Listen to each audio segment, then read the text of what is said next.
Now, moving on to next topic, and the next topic is distinguishing between dependent and independent variable. What is dependent variable? What is independent variable? Till now, we know how to classify the variable. We know how to classify them into quantitative or qualitative variable. Now we'll try to distinguish between dependent and independent variable. The variable whose values depend on another independent variable is known as dependent variable. So these variables, the value of this variable depends on another independent variable.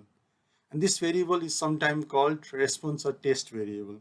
So when we are using SPSS, the variable may be asked its response or test. So don't get confused when the name of dependent variable is used in a different way. And what is independent variable? The variable whose values are independent of other variable.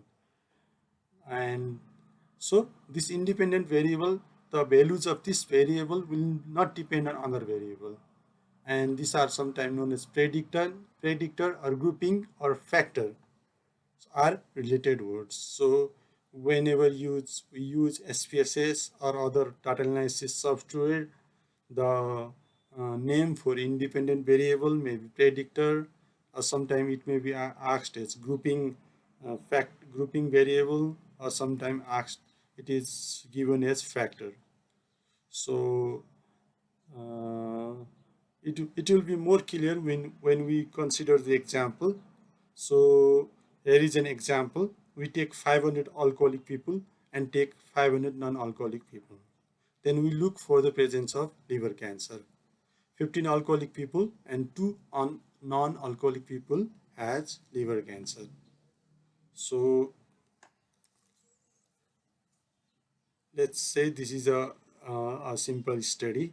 Now you have to decide what is a dependent variable and what is an independent variable. Again, you can pause your video for some time and ponder for a little while.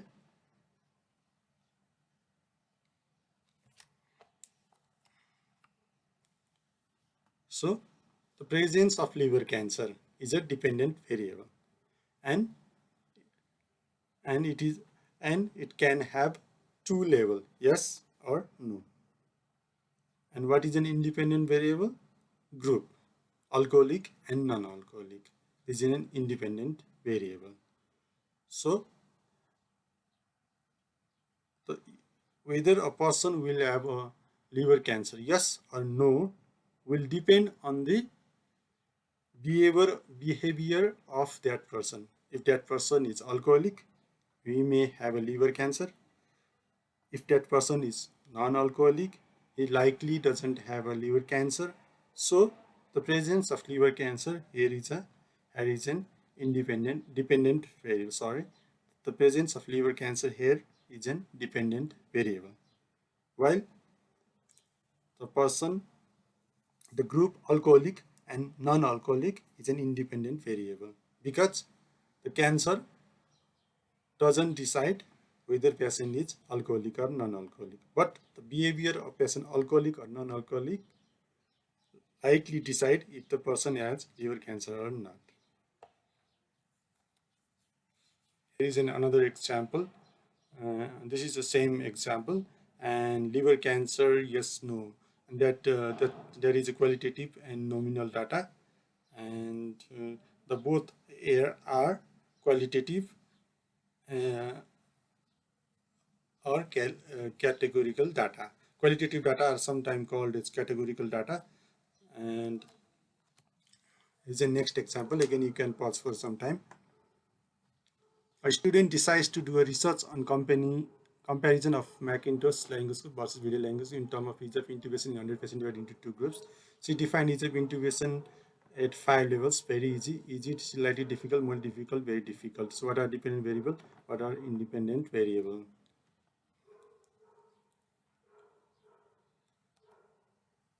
So ease of intubation is an dependent variable, and since you can order the level, very easy, easy, slightly difficult, more difficult, very difficult. This is an ordinal data, and this is a type of qualitative data.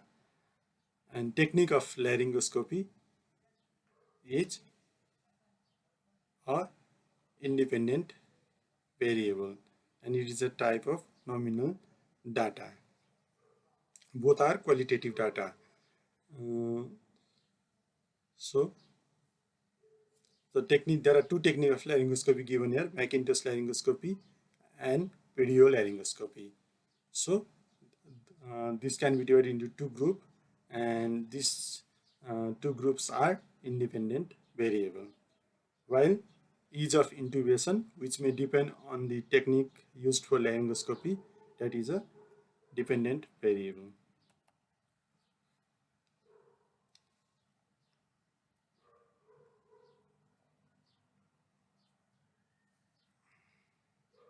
Here, duration of analgesia. So here there are more than one dependent variable: duration of analgesia, PASI score, incidence of side effect, all are dependent variable. While groups, where it is divided into two groups, morphine and control, that is an independent variable. You can pause your video and take a time to think.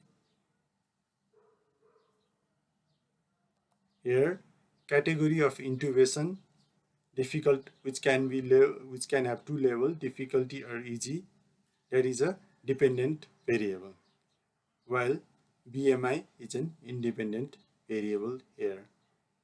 And if you look at the type of data, BMI is a continuous data. It is a quantitative continuous data, while category of intubation is a qualitative or categorical data. It is a nominal kind of data. Thank you. I hope you enjoyed the video. Please give a like and comment on my video. Thank you.